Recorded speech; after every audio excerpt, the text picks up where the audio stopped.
Hello students, doctor भावना ग्रोवर। हम MSc final के paper 8B environmental biology जो है पेपर आपका, उसके बारे में पढ़ रहे हैं। आज का जो हम टॉपिक ले रहे हैं, ये टॉपिक है रिवर बेसिन। ये आपके पेपर का यानी 8B की सेकंड यूनिट का टॉपिक है। इससे पहले हम खनिज संसाधन और ऊर्जा संसाधन, इन दो टॉपिक्स के बारे में बात कर चुके हैं। और आज हम जिस टॉपिक के बारे में बात करने वाले हैं वो है रिवर बेसिन। अब रिवर बेसिन है क्या? रिवर बाय डेफिनेशन अगर हम जाएं तो a river basin is the part of land through which a main river and all tributaries flow. It is the basic hydrological unit for planning and development of water resources of a country in India. There were various river basin classified by different organisation. ये तो हुई definition. इसका मतलब क्या है? मतलब ये है, रिवर बेसिन जो शब्द है उसको हिंदी में अपने उसके लिए शब्द इस्तेमाल करते हैं नदी द्रोणी या फिर जल संभर। द्रोणी जो है या फिर रिवर बेसिन जो वर्ड है, नदी द्रोणी जो शब्द है, वो उस भौगोलिक क्षेत्र को कहते हैं जहाँ वर्षा या पिघलती बर्फ़ का पानी नदियों, नहरों और नालों से बहकर एक ही स्थान पर एकत्र हो जाता है। अब इसका मतलब क्या? हम जानते हैं कि नदियों के अंदर पानी बहता है, पर नदियों में ये पानी आता कहाँ से? नदियों में ये पानी मेन दो तरह से आता है, और भी छोटे छोटे कारण हो सकते हैं, पर मेन दो ही रीज़न होते हैं।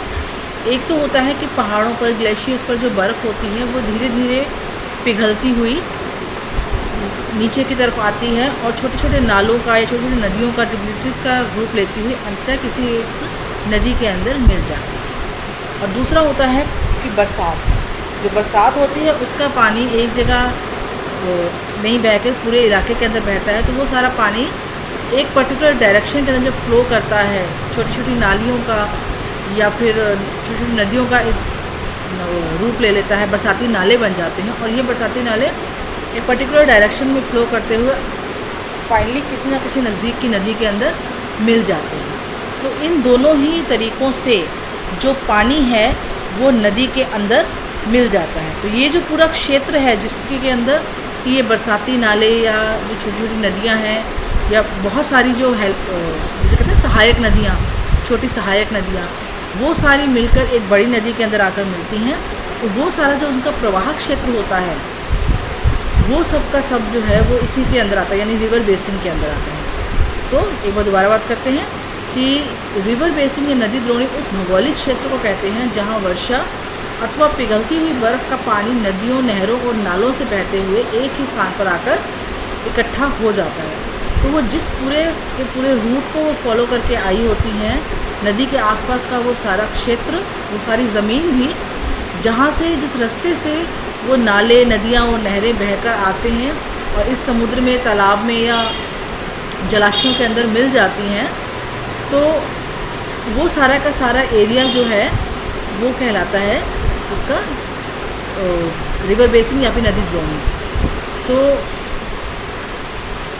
होता क्या है कि जब नदियों से, नहरों से, नालों से पानी जो है एक ही स्थान पर आके इकट्ठा होता है, तो उस स्थान से एक बड़ी नदी या नाला निकलता है और ये पानी, नाला जो है आगे की ओर बढ़ता हुआ ये किसी सरोवर में, किसी सागर में, महासागर में या दलदली क्षेत्र में जाकर मिल जाता है। तो अल्टीमेटली इन सिंपल वर्ड्स जो हम कहना चाहते हैं वो यहाँ पे यही है कि नदियों के अंदर या फिर जो बरसात का पानी है या फिर पहाड़ों के पिघलने से जो पानी बनता है, बर्फ़ के पिघलने से जो पानी बनता है पहाड़ों पर ऊपर से, वो जिस संपूर्ण क्षेत्र को कवर करती हुई या जिस क्षेत्र से होती हुई नदी के आसपास आकर नदी में मिलती है या किसी एक स्थान पर एकत्रित होती है, उस एरिया को हम नाम देते हैं रिवर बेसिन का। अब रिवर बेसिन जो होते हैं उनको कई तरीके से क्लासिफाई किया जाता है। जैसे उनके साइज़ के आकार पर भी किया जा सकता है, जैसे मेजर होते हैं, माइनर होते हैं, मीडियम, स्मॉल बेसिन्स, या फिर अलग अलग जो नदियाँ हैं उनके साथ कनेक्टेड जो एरिया होता है उसको उन नदी के आधार पर ही जो है नामकरण उनका किया जाता है।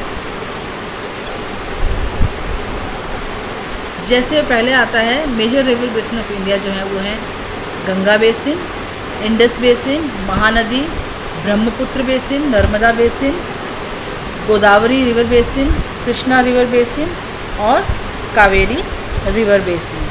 ये सारे के सारे जो रिवर बेसिन्स हैं वो इंडिया के मेजर रिवर बेसिन जो हैं वो कहलाते हैं, यानी सबसे जो बड़ी नदियां हैं भारत की उनसे रिलेटेड जो बेसिन्स हैं उनको उन नदियों के साथ ही नाम दिया गया है। पहले बात करते हैं गंगा बेसिन। अब जो गंगा का बेसिन है वो काफ़ी बड़ा होता है, काफ़ी बड़ा क्षेत्रफल है और ये UP, MP, Rajasthan, Bihar, West Bengal, Uttarakhand, Jharkhand इन सब के अंदर पाया जाता है और ये इंडिया का सबसे बड़ा रिवर बेसिन है और लगभग ये 8,61,452 स्क्वायर किलोमीटर में फैला हुआ है और जो कि लगभग इंडिया के टोटल ज्योग्राफिक एरिया से अगर हम कंपेयर करें तो उसका लगभग 26% बनता है। और इस जो नर्मदा बेसिन है ये हमारी जो वाटर प्रोजेक्ट्स हैं, हमारे इंडिया के जो वाटर प्रोजेक्ट्स हैं उनसे बहुत ज़्यादा इम्पोर्टेंस रखता है और बहुत तरह की जो परियोजनाएं हैं वो इस रिवर बेसिन के अंदर या उसके सहयोग से चलाई जाती हैं। फिर नेक्स्ट आता है इंडस बेसिन। इंडस बेसिन जो है वो जम्मू कश्मीर, हिमाचल प्रदेश, पंजाब और राजस्थान के कुछ एरियाज़ और हरियाणा में फैला हुआ है। इसका जो एरिया है वो लगभग 3,21,300 स्क्वायर किलोमीटर है जो कि इंडिया के टोटल ज्योग्राफिक एरिया का लगभग 10%। और इसी क्षेत्र में जो एवरेज रेनफॉल है वो लगभग 600 mm के लगभग इसमें एवरेज रेनफॉल होती है। फिर आता है महानदी बेसिन। महानदी बेसिन जो है वो भारत का 8वां सबसे बड़ा जो बेसिन है वो है और इसका जो एरिया है वो है 1,40,000 स्क्वायर किलोमीटर के लगभग इसका पार्ट है और इसके बेसिन के 3 पार्ट हैं। सब बेसिन जो है या इसके 3 सब बेसिन्स हैं उसको नाम देते हैं अपर, मिडल और लोअर महानदी बेसिन्स। फिर आता है ब्रह्मपुत्र बेसिन। ब्रह्मपुत्र बेसिन जो है वो चाइना, इंडिया, बांग्लादेश, भूटान इन सब के अंदर फैला हुआ है और इंडिया के अंदर ये मेनली अरुणाचल प्रदेश, आसाम, वेस्ट बंगाल, मेघालय, नागालैंड और सिक्किम के क्षेत्र में फैला हुआ है। मतलब ये हमारे जो ईस्टर्न पार्ट ऑफ कंट्री है उसके अंदर फैला हुआ है। Next is Narmada basin. Narmada basin जो है वो लगभग 1 लाख स्क्वायर मीटर का एरिया है और जो कि इंडिया के जोग्राफिकल एरिया का 3% है। ये मेनली मध्य प्रदेश, गुजरात और महाराष्ट्र और छत्तीसगढ़ के कुछ क्षेत्रों में भी पाया जाता है। Next is Godavari basin. ये जो है लगभग 1,500 किलोमीटर का एरिया है और ये इंडिया के सबसे बड़े जो रिवर बेसिन हैं उनमें माना जाता है, सेकंड लार्जेस्ट है ये। और फिर आता है Krishna river basin. Krishna river basin जो है वो भारत का 4था सबसे बड़ा रिवर बेसिन है और इसकी सबसे बड़ी, इस बेसिन की जो सबसे बड़ी नदी है वो है तुंगभद्रा जो कि कृष्णा नदी के अंदर आकर मिलती है। Last is Kaveri river basin. Kaveri river basin जो है 81,000 किलोमीटर एरिया के अंदर फैला हुआ है, स्क्वायर किलोमीटर एरिया के अंदर फैला हुआ है और ये मेनली कर्नाटका, तमिलनाडु और जो साउथ इंडिया के कुछ पार्ट्स हैं उनके अंदर ये फैला हुआ रहता है। नेक्स्ट आता है physical characteristics of a river basin. यानी जब हम रिवर बेसिन शब्द का इस्तेमाल करते हैं तो हम किन किन फिज़िकल कैरेक्टर्स को या फिर उसको स्टडी करने के लिए, रिवर बेसिन को स्टडी करने के लिए या डिफ़ाइन करने के लिए या एक्सप्लेन करने के लिए हम किस किस तरह के जो टर्म्स हैं या फिज़िकल पैरामीटर्स हैं उनका इस्तेमाल करते हैं। तो सबसे पहले इसमें आते हैं बेसिन साइज़, बेसिन का shape, elevation and slope, rock type, soil type and drainage density. अब हम एक एक करके इनके बारे में बात करेंगे। सबसे पहले हम बात करते हैं बेसिन के साइज़ के बारे में, यानी जो रिवर बेसिन है वो कितने क्षेत्र के अंदर फैला हुआ है। जो लार्ज, जितना बड़ा किसी रिवर बेसिन जितना बड़ा होगा तो उतना ही टाइम लगेगा उसकी सहायक नदियों को उससे आकर मिलने में। यानी अगर तो इसका मतलब क्या होता है कि कितने क्षेत्र से पानी को इकट्ठा करते हुए जो छोटी छोटी सहायक नदियाँ, नाले या नहरें हैं, वो पानी को इकट्ठा करते हुए लाद के इस नदी के अंदर मिक्स करती हैं या इस नदी के अंदर उसको अंततः मिला देती हैं। तो जितना लंबा या जितनी दूर दूर से जो नदियाँ हैं, नहरें हैं, नालियाँ हैं, जो पानी को कलेक्ट करके वो आकर इस मेन अपनी नदी के अंदर मिलती है, वो उसका बेसिन साइज़ कहलाता है। कि अगर बेसिन साइज़ बड़ा है तो इसका मतलब जो उसकी सहायक नदियाँ हैं उनको एक लंबा रूट तय करना पड़ा उसके अंदर आके मिलने में, और अगर बेसिन साइज़ छोटा है तो इसका मतलब जो उसकी सहायक नदियाँ या ड्रेनेज वगैरह थे वो एक छोटे से एरिया को कवर करती हुई आकर उसमें यानी मेन नदी के अंदर मिल जाती है। नेक्स्ट आता है बेसिन का शेप। बेसिन का शेप जो होता है वो कई तरह से हो सकता है, जैसे सर्कुलर भी हो सकता है, इलांगेटेड भी हो सकता है। सर्कुलर ड्रेनेज जो होता है कि उसका मतलब क्या होता है कि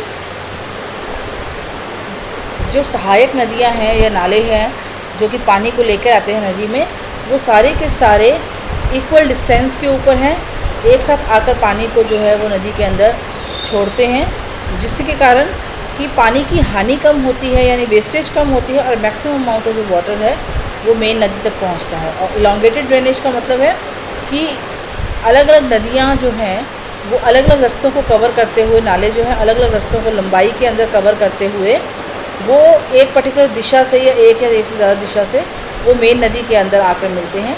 और ये एरिया जितना ज़्यादा लंबा होगा ड्रेनेज एरिया, उतनी ज़्यादा ही वेस्टेज भी होगी और मेन जो रिवर है उस तक पड़ने वाला जो पानी है उसकी अमाउंट भी उतनी ही कम हो जाएगी। फिर आता है एलिवेशन एंड स्लोप, यानी जिस रास्ते से होकर सहायक नदियाँ, नदी नाले जो हैं वो मेन रिवर में आके मिल रहे हैं, वो किस तरह का रास्ता है, वो स्मूथ है या उबड़ खाबड़ है, उसकी ढलान कितनी है। ढलान जितनी ज़्यादा होगी पानी उतनी जल्दी से तेज़ी से फ्लो करता हुआ मेन नदी के अंदर आके मिलेगा।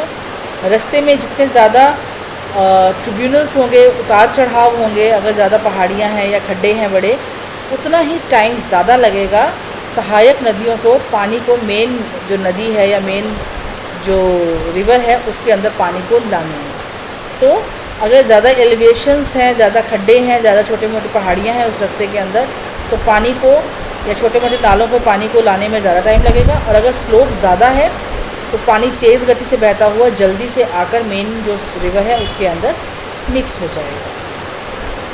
फिर आता है रॉक टाइप्स। रॉक टाइप्स का मतलब क्या है कि जिस हम नदी की बात कर रहे हैं और जिस रास्ते की बात कर रहे हैं वहाँ पे किस तरीके की चट्टानें पाई जाती हैं। अब ये चट्टानें जो होती हैं वो दो तरह की हो सकती हैं। एक तो होती हैं परमिएबल रॉक्स जो कि पर्कोलेशन को असिस्ट करती हैं, और दूसरी होती हैं इम्पर्मिएबल रॉक। अब ये क्या होती हैं इनके बारे में बात कर लेते हैं। परमिएबल रॉक्स जो होती हैं वो पोरस भी हो सकती हैं या पर्वियस भी हो सकती हैं। अब पोरस और पर्वियस क्या होती हैं कि पोरस का मतलब तो होता है कि ये जो पानी होता है उसको पर्कुलेट करने यानी पोर्स के जो स्पेसेस होते हैं उनमें से निकलने में अलाउ करती हैं। और पर्वियस रॉक्स का मतलब होता है कि ये जोड़ों में से और बेडिंग प्लान्स में से यानी चट्टानों के बीच की जो जगह है उसके अंदर से पानी जो है वो बह के निकलता है। यानी एक तो होता है कि चट्टान खुद से पोरस है, तो चट्टान के अंदर के जो छेद हैं उनमें से होकर पानी निकलेगा। और जैसे कि सैंडस्टोन होता है, चौक होता है, उसके छेद होते हैं उनमें से भी पानी बह सकता है। और दूसरी तरफ होता है जैसे लाइमस्टोन होता है, तो लाइमस्टोन के अंदर से तो चट्टान के अंदर से पानी नहीं जाएगा, लेकिन जो बीच की दरारें हैं उनमें से पानी बह सकता है। दूसरा आता है इम्पर्मिएबल रॉक्स। इम्पर्मिएबल रॉक्स जो होती हैं वो ऐसी रॉक्स होती हैं जो कि पानी को ना तो सोखती हैं ना ही पानी के फ्री फ्लो को एक तरीके से वो बढ़ावा देती हैं। लेकिन इसमें ये फ़ायदा ये है कि ये पानी के बहाव को, पानी को अवशोषित नहीं करती हैं, पानी को सक नहीं करती हैं अपने अंदर और पानी को ट्रैप नहीं करती हैं। तो पानी बिल्कुल ये चिकनी होती हैं, पानी इनके ऊपर अंदर बिल्कुल नहीं जाता है, तो पानी बहुत इजीली इनके ऊपर से फ्लो हो जाता है। तो सिंपल लैंग्वेज हम कह सकते हैं कि अगर रिवर बेसिन के एरिया में जो रॉक्स आ रही हैं